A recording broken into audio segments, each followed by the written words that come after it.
आज बेटा हम पढ़ेंगे एक्सक्रीशन इन मैन के बारे में। तो मैन के अंदर जो एक्सक्रीटरी प्रोडक्ट्स बनती हैं उनमें सबसे मेन यूरिया है जो अमाइनो एसिड के मेटाबॉलिज्म से बनती है। नंबर 2 यूरिक एसिड है जो न्यूक्लिक एसिड के मेटाबॉलिज्म से बनती है।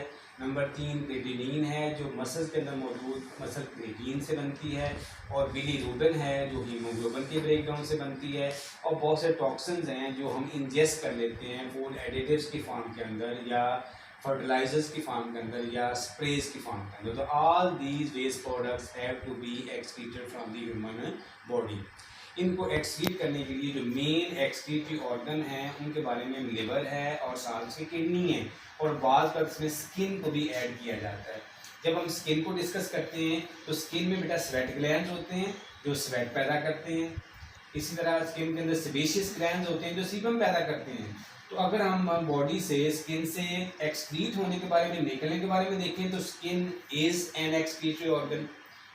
लेकिन जब हम ये डिस्कस करते हैं कि ये दोनों काम हुए क्यों, तो स्वेट सक्रीट होता है थर्मो रेगुलेशन के लिए, बॉडी के टेम्परेचर को कंट्रोल करने के लिए, और सीबम सक्रीट हो रहा है प्रोटेक्शन अगेंस्ट माइक्रो ऑर्गेनिजम्स के लिए। तो इसका मतलब ये दोनों चीजें जो जिस्म से निकली हैं, स्किन से निकली हैं, ये एक्सक्रीशन की पर्पज के लिए नहीं निकली। सो स्किन को हम एक्सक्रीटरी ऑर्गन में शुमार नहीं करते, स्किन एक्सक्रीटरी ऑर्गन नहीं है। अब सबसे पहले किसके बारे में बात करेंगे बेटा? लीवर के बारे में बात करेंगे। लीवर हमारी बॉडी का एक वेरी वेरी इंपॉर्टेंट ऑर्गन है, सेंटर है दोनों चीजों का, मेटाबॉलिज्म का भी और क्लीनिंग हाउस का भी। मोस्ट इंपॉर्टेंट मेटाबॉलिक रिएक्शंस कहाँ पे हो रहे हैं बेटा? वो लीवर में हो रहे हैं। तो इसी तरह से मतलब है यहाँ पे जो बहुत सारी प्रोडक्ट्स बन रही हैं उनको भी जिस्म से क्लियर कराने में किसका रोल होगा? वो लीवर का होगा। तो लीवर जो है सबसे पहले जब इसको डिस्कस करते हैं तो लीवर में एक बहुत इंपॉर्टेंट काम हो रहा है, वो इसमें यूरिया साइकिल फंक्शन करता है। यूरिया साइकिल के बारे में जैसे हमने पहले पढ़ा था कि यूरिया साइकिल एक ऐसा मेटाबॉलिक पाथवे है जिसमें नाइट्रोजनस वेस्ट प्रोडक्ट्स यूरिया जो है वो बनता है। ऑर्निथीन लिवर के अंदर एक अमोनिया और एक कार्बन डाइऑक्साइड को एक्सेप्ट करता है और ऑर्निथीन का मॉलिक्यूल कन्वर्ट हो जाता है सिट्रोलिन में।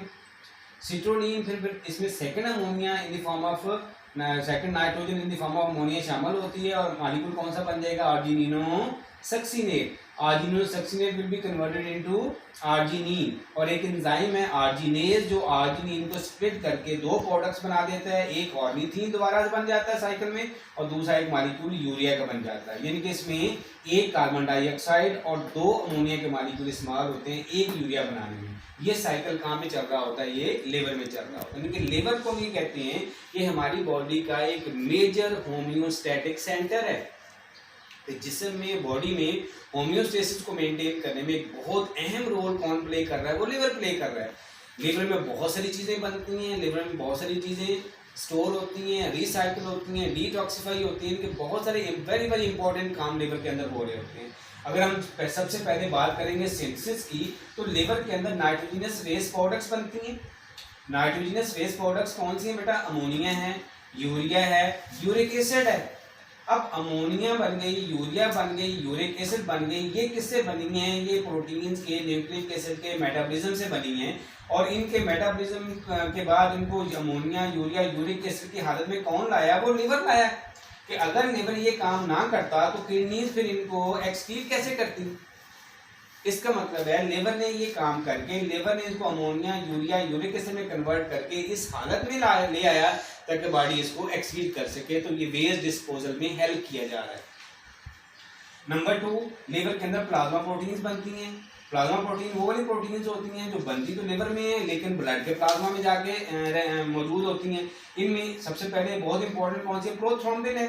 प्रोथ्रोम्बिन जो है ये क्लॉटिंग, ब्लड क्लॉटिंग के अंदर अपना रोल प्ले करती है। फाइब्रिनोजन जो है ये खुद इसके इनसॉल्युबल फाइब्रिन बन के ये क्लॉटिंग में अपना रोल प्ले करती है। तीसरे नंबर पे एल्ब्यूमिन है जो ब्लड के ऑस्मोटिक बैलेंस को बरकरार रखने में अपना रोल प्ले करती है। तो ये 3 मेजर प्रोटीन्स हैं जिनको हम प्लाज्मा प्रोटीन कहते हैं। ये भी किसमें बनती हैं? लिवर के अंदर। उसके बाद नंबर 3 यहाँ पे बाइल बनता है। बाइल एक ऐसी सिक्रीशन है जो लिवर बनाता है, गॉल ब्लैडर के अंदर स्टोर हो जाता है और ये लिपिड के बड़े बड़े पार्टिकल जो होते हैं उनकी इमल्सिफिकेशन के काम आता है कि उनको तोड़ के छोटे पार्टिकल में कन्वर्ट करता है ताकि उनको लाइपेज आसानी से डाइजेस्ट कर सके। नंबर 4 यहाँ पे लिपिड्स बनते हैं, कोलेस्ट्रॉल बनता है, लिपोप्रोटीन बनती है। अब लिपिड्स हो गया, ये एनर्जी रिच मॉलिक्यूल्स हैं। कोलेस्ट्रॉल है, ये सेल मेम्ब्रेन के स्ट्रक्चर को मेंटेन करने में अपना रोल प्ले करता है। लिपोप्रोटीन जो है ये भी एनर्जी रिच एनर्जी का सोर्स के तौर पे भी काम आती हैं, तो ब्लड की केमिस्ट्री को मेंटेन करने में बेसिकली ये इन्वॉल्व होते हैं। तो ये 4 चीज़ें ऐसी हैं, nitrogenous waste products, plasma proteins, bile और लिपिड, कोलेस्ट्रॉल, लिपोप्रोटीन वगैरह जो कि लिवर के अंदर बन रही होती है। नंबर 2, दूसरा जो लिवर का मेजर रोल है वो स्टोरेज का है। जब यहाँ पे हीमोग्लोबिन टूटता है, रेड ब्लड सेल टूटते हैं, उनमें से निकलता है आयरन। वो जो आयरन होता है that is reused for the synthesis of the haemoglobin. नए आरबीसी बनाने में, नया हीमोग्लोबिन बनाने में इस्तेमाल होता है। इसलिए वो जो आयरन निकलता है वो बॉडी से एक्सक्रीट नहीं किया जाता, बल्कि लिवर के अंदर स्टोर कर लिया जाता है। नंबर 2 यहाँ पे जो मेजर हो रही है वो बेटा यहाँ पे ग्लाइकोजन स्टोर हो रहा है। ग्लाइकोजन क्या है, जितना हमने एक्स्ट्रा ग्लूकोज इस्तेमाल कर लिया तो सारा ग्लूकोज ग्लाइकोजन में तब्दील होके, बॉडी को उसकी ज़रूरत नहीं थी, ग्लाइकोजन में तब्दील होकर लिवर के अंदर जमा हो गया।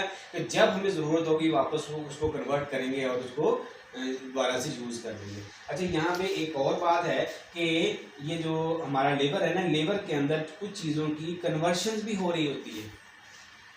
कन्वर्शन जैसे अभी मुझे याद आई यहाँ से, ग्लाइकोजन जो है ये किससे बना बेटा, ये ग्लूकोज से। इसका मतलब है लिवर ही है जहाँ पे ग्लूकोज टू ग्लाइकोजन के ग्लूकोज किसमें कन्वर्ट होगा, ग्लाइकोजन में। कहाँ पे कन्वर्ट होगा, लिवर में। इसी तरह जो हमारे ब्लड के अंदर लैक्टिक एसिड बन जाता है, वो lactic acid will be converted into glycogen, क्योंकि ग्लूकोज भी ग्लाइकोजन में बदलता है, कहाँ पे, लिवर में। लैक्टिक एसिड ग्लाइकोजन में बदलता है कहाँ पे, लिवर में। और जब हमारे ब्लड के अंदर ग्लूकोज का लेवल कम हो जाएगा तो ये जो ग्लाइकोजन में बनाया था यही वापस ग्लूकोज में कन्वर्ट होगा ना। तो जब ये बड़ी बात होगी तो हम कहते हैं कि ये जो ग्लाइकोजन है ये वापस ग्लूकोज में, ये कहाँ बदलता है, ये भी लिवर में ही बदलता है। इसका मतलब ये तमाम जो कन्वर्शन हो रही हैं, ग्लूकोज ग्लाइकोजन बन रहा है, लैक्टिक एसिड ग्लाइकोजन बन रहा है, या ग्लाइकोजन वापस ग्लूकोज बन रहा है, ये सारे काम कहाँ पे होते हैं, ये लिवर में हो रहे होते हैं। इसके अलावा लिवर में हम कहते हैं रिसाइकलिंग होती है, कि जो रेड ब्लड सेल टूटते हैं, हीमोग्लोबिन टूटता है, उनमें से जो निकलते हैं आयरन वगैरह, जैसे हमने कहा, तो ऊपर स्टोर हो जाता है। तो ज़ाहिर है नए आरबीसी बनाने में, नया हीमोग्लोबिन बनाने में इस्तेमाल होता है, ताकि टिश्यू की ऑक्सीजनेशन हो सके और बॉडी के तमाम सेल्स को ऑक्सीजन सप्लाई हो सके। इसी तरह हम बात ये करते हैं कि यहाँ पे भी डिटॉक्सिफिकेशन भी होती है। जो टॉक्सिक मटेरियल बॉडी में किसी तरह से बन जाते हैं या हम इंजेस्ट कर लेते हैं, तो उनको लिवर जो है वो डिटॉक्सिफाई करता है, ताकि हमारी बॉडी को उनके हार्मफुल इफेक्ट से बचाया जा सके। तो ये था बेटा हमारा आज का लेक्चर। ओके, अल्लाह हाफिज़।